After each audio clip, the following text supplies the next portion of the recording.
So welcome back to the channel. We're back in the Mini. It's been a while. The car over winter time has been in storage, as I didn't really want to use it winter time. I mainly bought it for sort of the odd little fun drive and doing some track days with. So it's been in storage. I've now got it back and there's a few jobs to do. So it needs to be MOT'd. In the UK we have a yearly test called an MOT, Ministry of Transport test. That's expired, so that needs doing. The battery is completely dead. This is now the third. This will now be the third battery it's had on it since I've had it. It came with one that was dead. I put a new one on it. That died.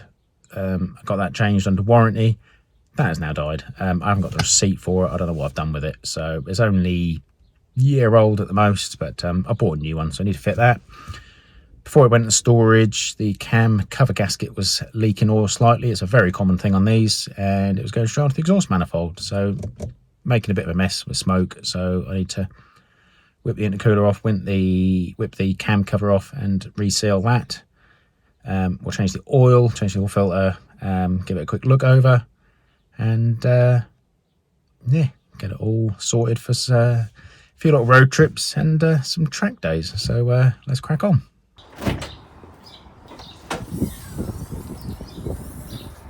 First job, like I said, is the, I don't know if you can see it, but here you can see oil residue on the top of the cylinder head here. I've already taken the heat shield off here before it went into storage, just to see where the oil's coming from. Yeah, I think you can see just in there, look, I've wiped over it recently and it's only been driven a few miles from where it was in storage, so not much has leaked yet, but it was leaking, so we'll attack that first. Rookie mistake, I forgot to hit record on the camera. For anybody that's interested in seeing exactly how you remove the cam cover, I'll leave a link at the top to the video where I changed the timing chain, and you can see the steps there in removal.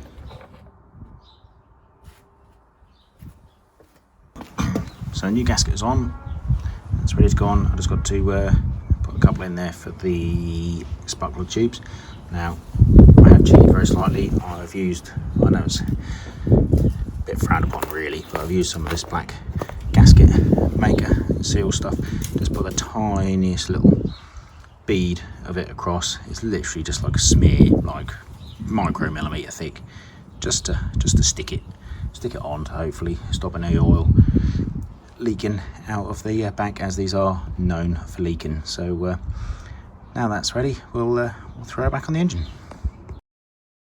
So this is just the reversal of the removal, which I foolishly forgot to record earlier, but there's a link previously, so you can see how this comes off and goes back on, but it's all fairly simple stuff.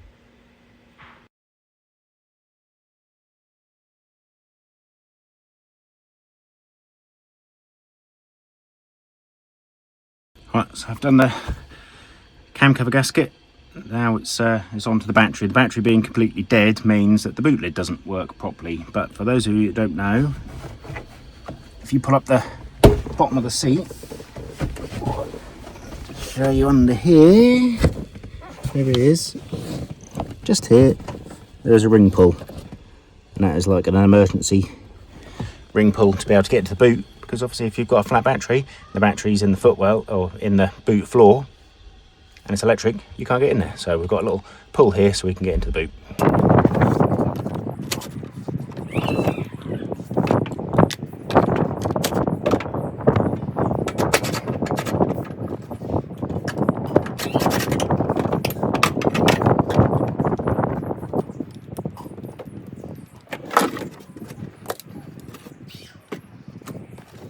So out with the old and in with the new.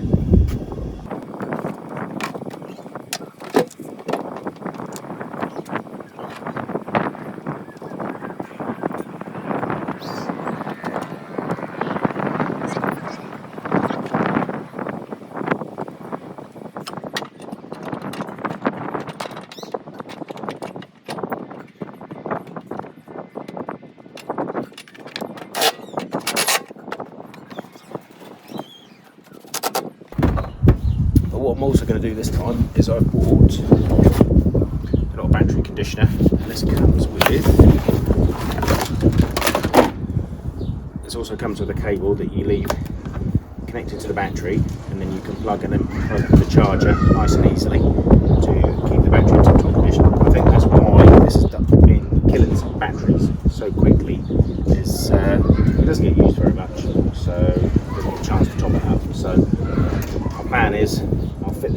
battery as well, and then hopefully that'll keep it in tip-top condition.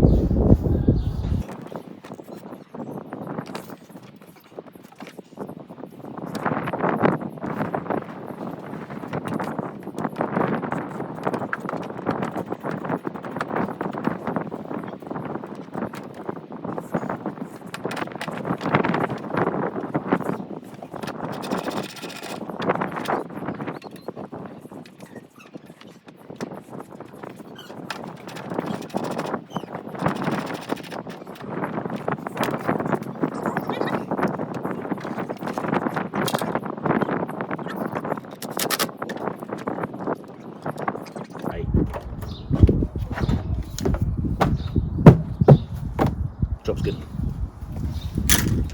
So got a new battery. I'll just make sure everything there you go. I've actually got some power on the instruments and everything like that. They've all fired up lovely. Everything's all sorting itself out, so that's a good job. I'm not going to start it just yet because I've only just done the cam cover and I want that gasket sealer stuff to set, but I've got some oil and an oil filter to change the oil on it. So I just got to look at the brakes as well because they are a little bit spongy since the last track day, so need to give them a bit of a looking at, and we'll then get it MOT'd. Just a little personal note, I want to say thank you for everybody that's subscribed and followed and commented and things on all my videos. It is much appreciated. I have gone over the magical 1,000 subscribers, which is I never ever thought that would happen, so thank you very much. And I especially want to give a shout out to Connor the Legend. He knows exactly who he is. For those of you who don't know who he is, I work with him and he's very impressed with all my YouTube channels, and I said one day I would mention him in a video, to which he was very embarrassed about even the thought. So you're a legend, Connor.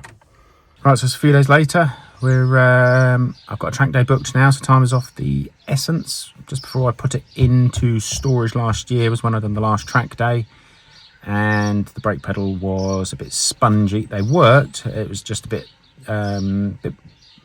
more travel than what I'd have liked in the brake pedal. So we're just going to whip all the pads out. We're going to clean all surfaces up.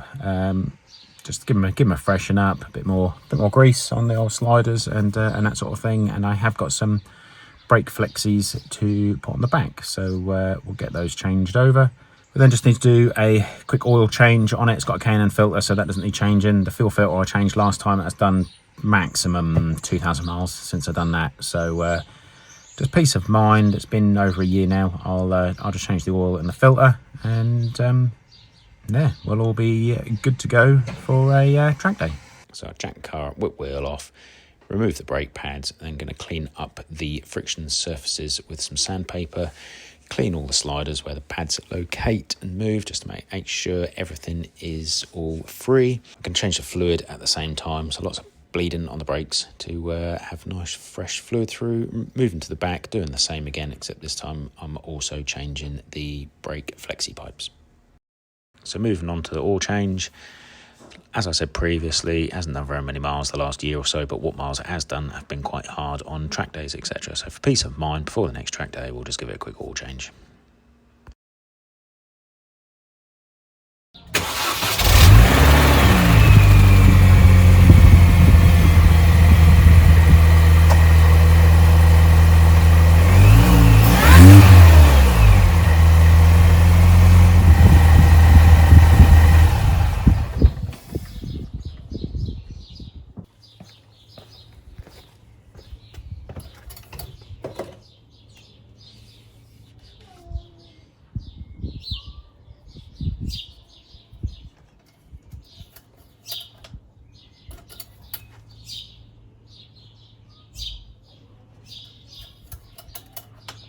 Oil now changed and the brakes have all been cleaned. I did run round the car and bleed all the wheels again with a pressure bleeder attached, just to try and get a slightly better pedal, and that has now sorted all the issues. So we'll give the car a quick wash to get rid of all the dust and the grime from being in storage, and we'll head to Snetterton. Snetterton is in the middle of Norfolk and is 2.969 miles long. This is my local track, and over the years I've done quite a few different track days in different cars. So anyone new to track days, part of the regulations and the safety of doing a track day is everybody, no matter whether you're a novice or whether you're Lewis Hamilton, has to do side laps. And this is 2 or 3 laps where it is basically follow the leader so you can see where the track goes.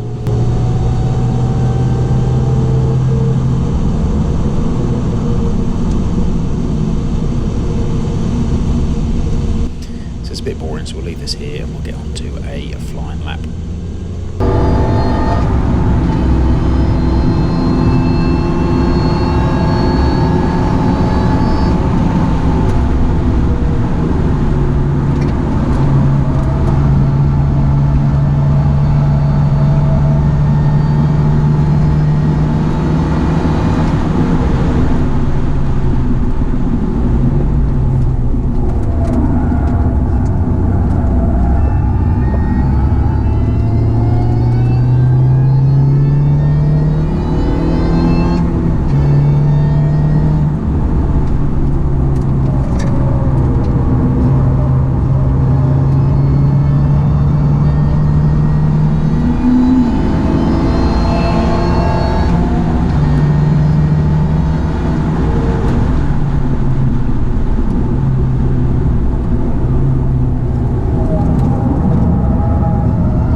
Thank you for watching. Please like and subscribe. More videos to come.